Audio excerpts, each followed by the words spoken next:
O ex-presidente Jair Bolsonaro fez uma visita ao Colégio Militar de Brasília, onde estuda sua filha Laura.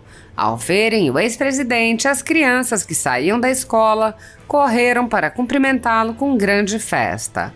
O ex-presidente confraternizou com as crianças e tirou fotografias com elas. A ditadura da toga segue firme. O Brasil tem hoje presos políticos e jornais, parlamentares e influenciadores censurados. A Folha Política tem toda a sua receita, gerada desde 1º de julho de 2021, confiscada por uma canetada do ministro Luiz Felipe Salomão, ex-corregedor do TSE, com o aplauso e o respaldo dos ministros Luiz Roberto Barroso, Alexandre de Moraes e Edson Fachin. Todos os rendimentos de mais de 20 meses de trabalho do jornal estão sendo retidos sem justificativa jurídica. Anteriormente, a Folha Política teve sua sede invadida e todos os seus equipamentos apreendidos a mando do ministro Alexandre de Moraes. Mesmo assim, a equipe continuou trabalhando como sempre, de domingo a domingo, dia ou noite, para trazer informação sobre os 3 poderes e romper a espiral do silêncio imposta pela velha imprensa, levando informação de qualidade para todos os cidadãos e defendendo os valores, as pessoas e os fatos excluídos pelo mainstream, como o conservadorismo e as propostas de cidadãos e políticos de direita. Se você apoia o trabalho da Folha Política e pode ajudar a evitar que o jornal seja fechado, pela ausência de recursos para manter sua estrutura, cumprir seus compromissos financeiros e pagar seus colaboradores, doe qualquer valor à empresa Raposo Fernandes por meio do Pix, cujo QR Code está visível na tela, ou por meio do código ajude@folhapolitica.org. Caso não utilize Pix, há a opção de transferência bancária para a conta da empresa Raposo Fernandes, disponível na descrição deste vídeo e no comentário fixado no topo. A Folha Política atua quebrando barreiras do monopólio da informação há 10 anos e, com sua ajuda, poderá se manter firme e continuar a exercer o seu trabalho.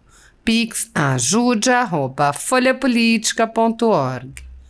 Assista.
Fico muito feliz de poder retornar, ficando 3 meses fora do Brasil, vindo para cá revigorado, juntando-se com os colegas outros, para que nós possamos realmente direcionar o nosso país para aquilo que nós entendemos que é o seu destino: paz, prosperidade, ordem e progresso.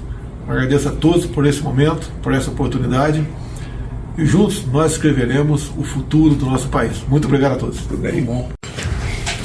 Hoje é um dia muito especial, que tem a volta do nosso presidente, o nosso eterno presidente, o nosso presidente de honra hoje, presidente do Brasil que mais fez pelo nosso país, que conseguiu pôr a economia em ordem apesar de 2 anos de pandemia, conseguiu recuperar o país. Eu sempre tenho usado um exemplo que é muito sério.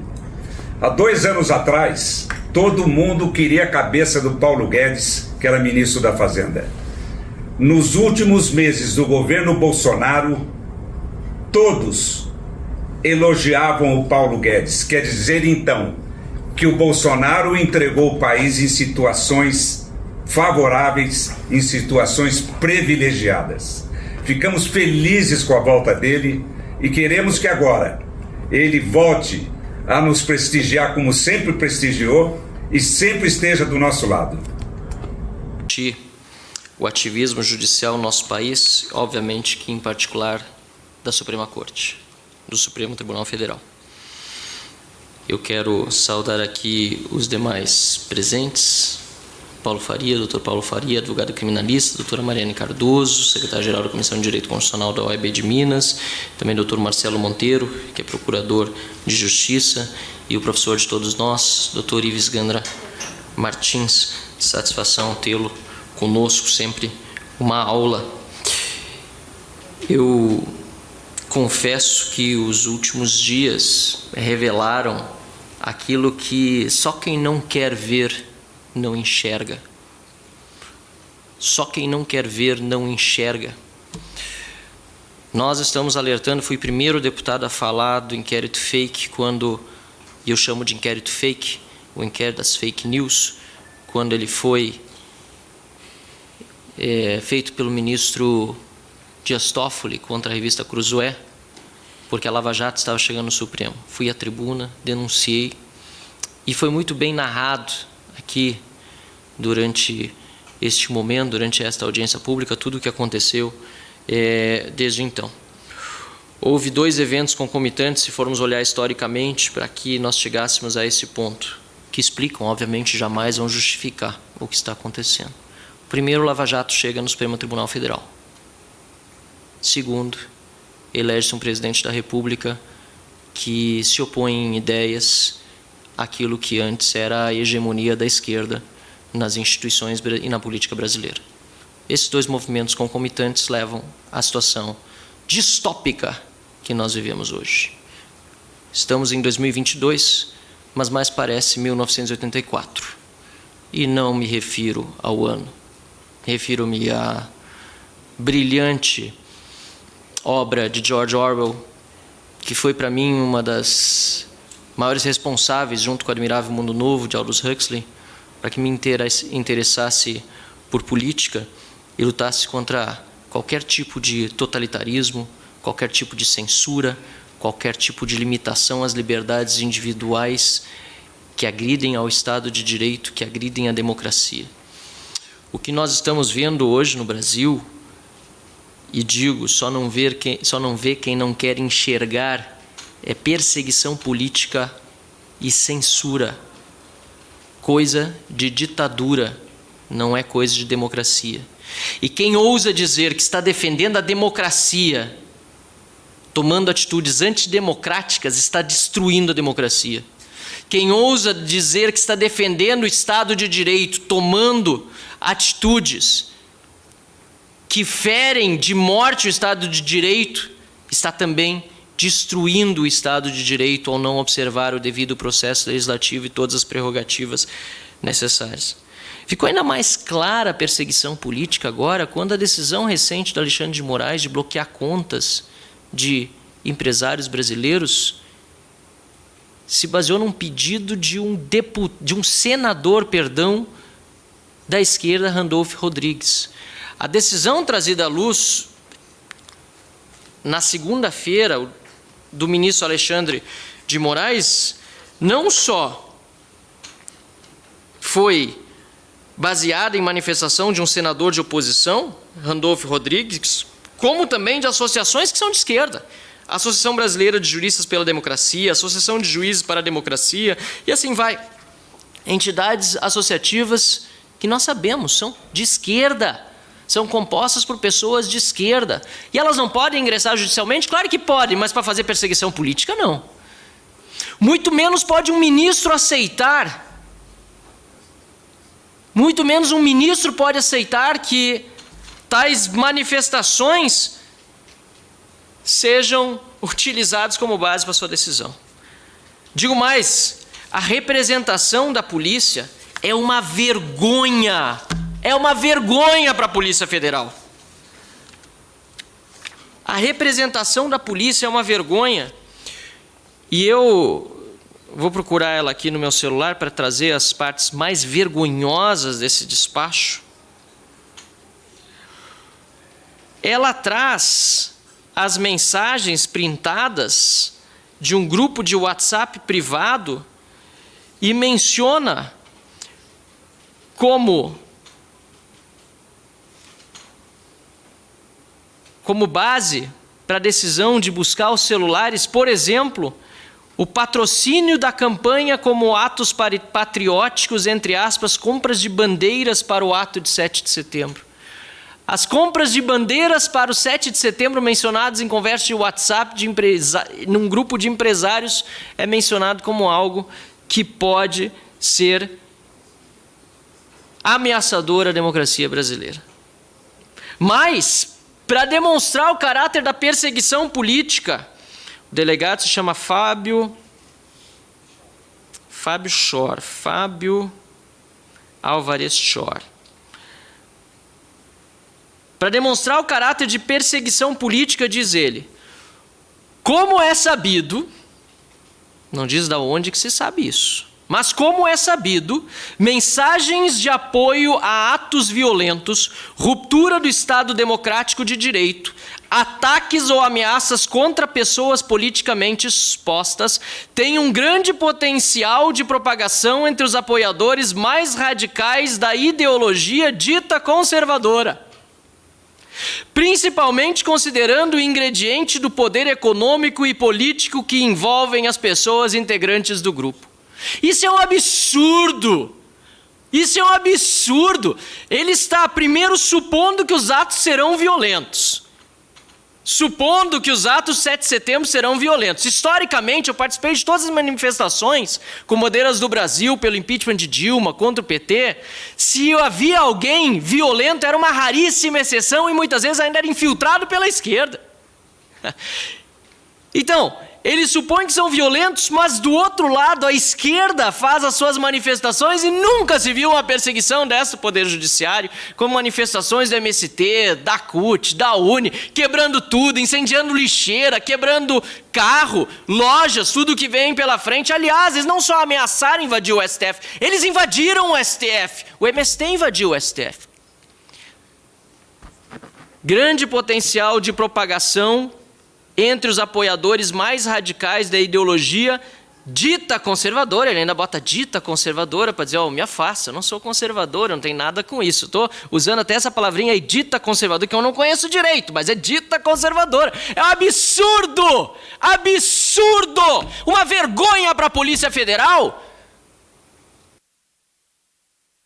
Uma vergonha para a Polícia Federal. Estou providenciando, inclusive, representação na ouvidoria, porque não é possível que haja, dentro da Polícia Federal, um servidor fazendo um trabalho desses de perseguição política. Envolvem pessoas integrantes do grupo, considerando o ingrediente, do poder econômico e político que envolvem as pessoas integrantes do grupo. Poder econômico e político.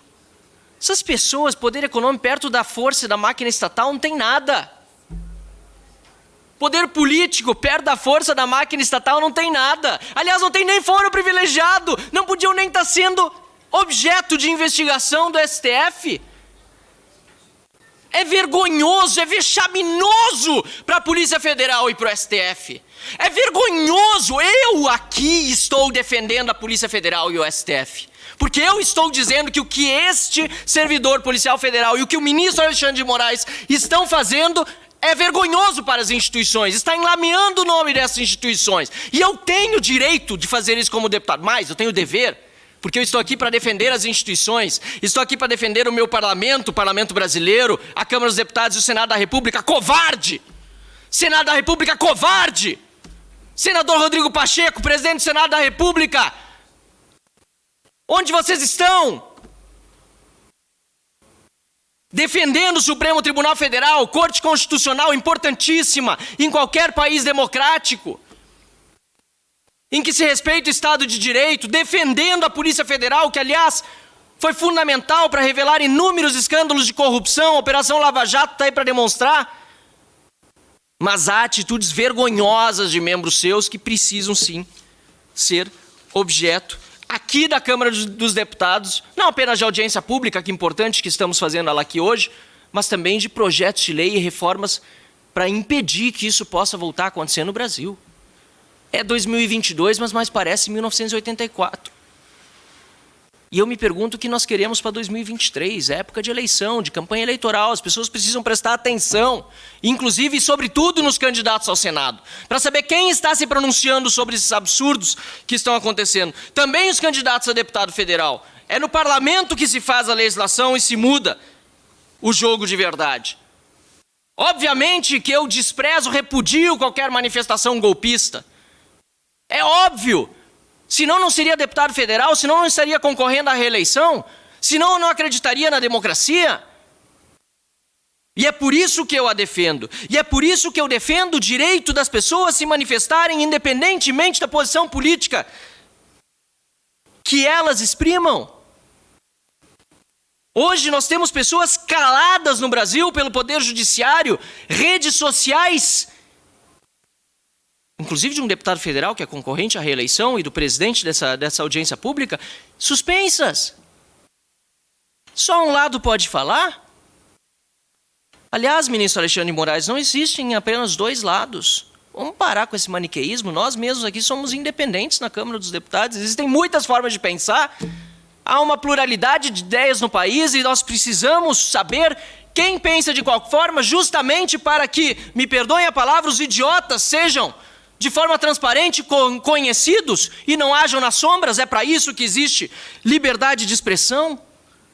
Mas a distopia orwelliana, nesse momento, predomina. O tal do duplo pensar. Guerra é paz. Liberdade é escravidão. Ignorância é força. Eu estou realmente muito indignado com o que está acontecendo no nosso país. Mas que essa nossa indignação nos leve à preocupação. Não existe um povo livre quando o governo não é limitado. Quando ele se excede, ele prejudica a liberdade. Eu vejo que, além da questão da perseguição política, me parece haver até questões pessoais envolvidas. Não gostaria de pensar nisso, mas as decisões são tão manifestamente ilegais e inconstitucionais que as maiores entidades empreendedoras, empresariais do Brasil e agora também, infelizmente, os meios de imprensa e de comunicação têm se manifestado contra esse arbítrio, contra esse abuso, essa ditadura do Poder Judiciário, que está fazendo uma devassa em cidadãos. Quebrar sigilo telemático da conversa de WhatsApp dos cidadãos, o sigilo bancário, bloquear contas, é como o policial pegar o cidadão e fazer uma revista. Mas não é uma revista só apalpando ele, vendo se ele tem alguma coisa estranha no bolso. É pedindo para tirar o paletó. É pedindo para tirar os sapatos. Agora as meias. Vamos ver essa conversa de WhatsApp aqui, o que está acontecendo ali. Quem sabe ele está planejando alguma coisa. Conversa de WhatsApp, tem gente naquele grupo que nem falou nada. E está com as contas bloqueadas. E está com sigilo telemático quebrado. Tira também a calça. Vamos lá. Gravata, camisa também. Mas tô só de cueca! Tira! Tira a cueca! Estão pelados, nus, diante da Polícia Federal e do Judiciário brasileiro por uma decisão ilegal, abusiva, autoritária, inconstitucional. E cadê o Senado? Cadê o Senado? E faço questão de dizer mais uma vez, porque eu estou sendo cobrado, e justamente cobrado. pelo eleitor, pelo cidadão lá na ponta, que diz, vocês não vão fazer nada, eu estou fazendo, estou falando, estou tentando, estou propondo projeto de lei, estou fazendo o que eu posso, agora e o Senado?